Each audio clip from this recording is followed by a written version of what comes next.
अस्सलामुअलैकुम दोस्तों, जो मेरे भाई ओमान में हैं या पाकिस्तान में फंसे हुए हैं, उन सब की नज़रें एयरपोर्ट खुलने पर लगी हुई हैं।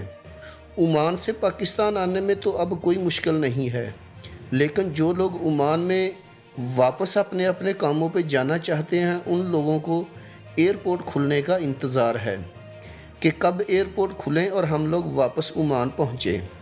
मेरे ख़्याल में आजकल ओवरसीज़ पाकिस्तानी या जिस कंट्री का भी कोई बंदा रोज़गार के चक्कर में बैरून मुल्क है, उन सब के लिए एयरपोर्ट खुलने का टॉपिक एक हॉट टॉपिक है।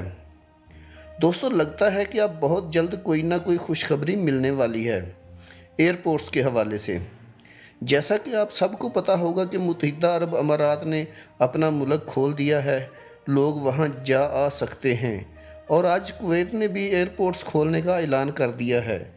लेकिन इन ममालिक में जो भी वापस जाएगा, उनको अपना मेडिकल सर्टिफिकेट लाजमी बनवाना होगा। दोस्तों, इसी सिलसिले में ओमान की तरफ से भी पेशरफ्त होती नज़र आ रही है। आज PACA ने परवाज़ों की बहाली के लिए तैयारियों का जायज़ा लिया है।